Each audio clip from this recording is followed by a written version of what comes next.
Hi. It's been a while since I've done a draw along, and I've not done one with my fountain pen. So I thought I'd do one today, and I'm going to show you a bit of how my process works for that. But sometimes I think I've shown you, I like to close my eyes and just see what comes out. That's one of my favourite ways to start it because you never know what you're going to see. But sometimes I can do it without having to close my eyes. I actually started drawing free creating. Well, first, my I think you've seen some things that I've shared already where I've said like my art itself has been a journey back to myself, and it couldn't be more true. Especially when you're free creating, if you're going through a difficult time, you can learn stuff about yourself. You can look at what you're creating and things will come out and you'll be like, I see why I've done that. The first drawing I did, and I will share it, I'll probably put it in my stories.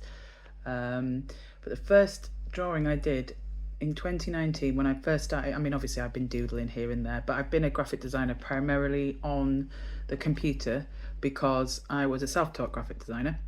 So I had to learn the software more and I spent less time in my sketchbook.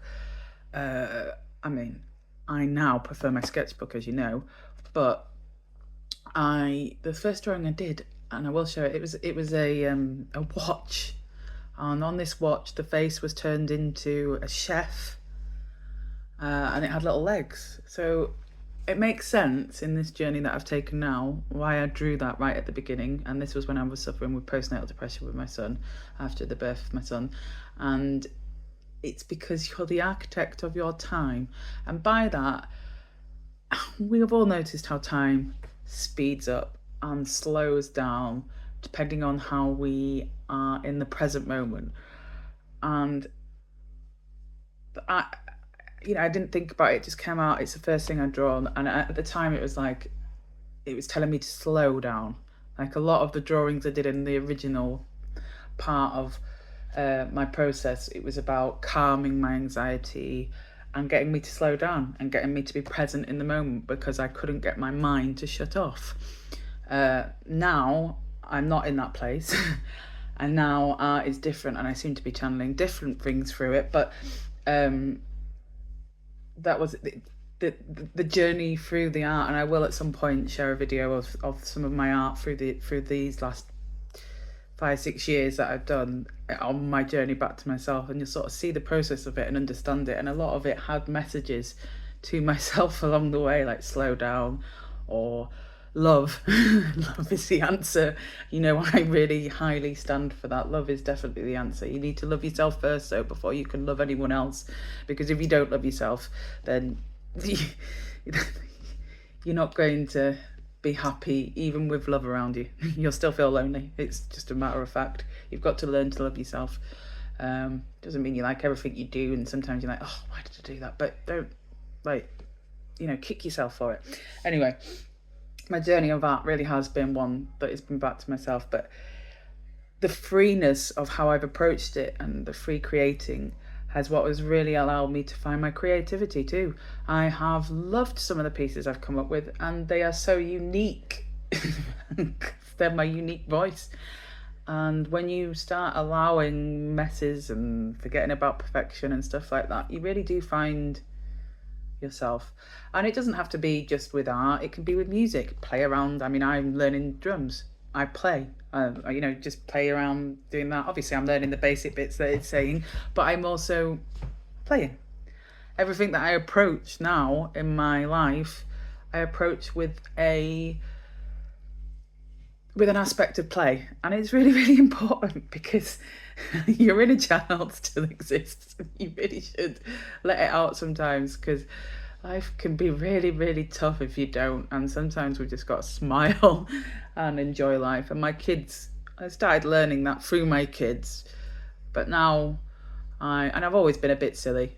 I've always been the one that's been kind of like the playground for kids like climbing on me and stuff like that, because I am a bit of a big child and I'll always be a bit of a big child. I've said I'm going to grow old disgracefully. I fully intend to do that. And that doesn't mean I'm going to grow old disgracefully because I need to go and get wasted and stuff like that. I'm not saying there won't be any times that I won't drink, but generally I don't drink at the moment.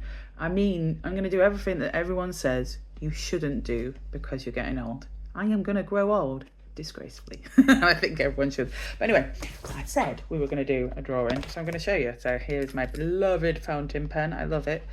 It's up to you if you want to draw along. Anyway, I will do this one without closing my eyes. But I still like to take a deep breath and just be present in the moment, look at the blank page, but I don't use my thoughts. I don't think about what I'm going to create. Just take the pen to the page and go.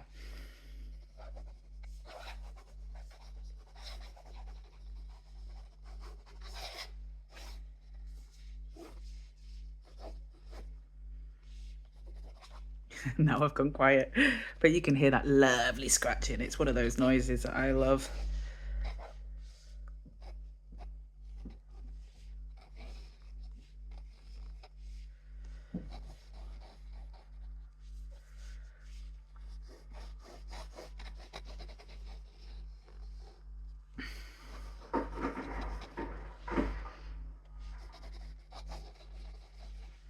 And I like to keep these kind of sketches really quick. They'll often take me, like, now you'll see I've done most talking, but a couple of minutes on this, and I will keep them like that because that's how they work best.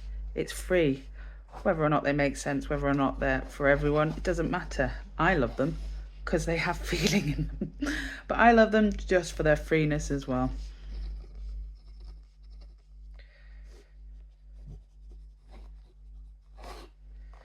And there we go. It varies when I decide that I've finished them. It varies, but today's random sketch for you. Go play. Promise you, you'll love it. See ya. Oh, peace.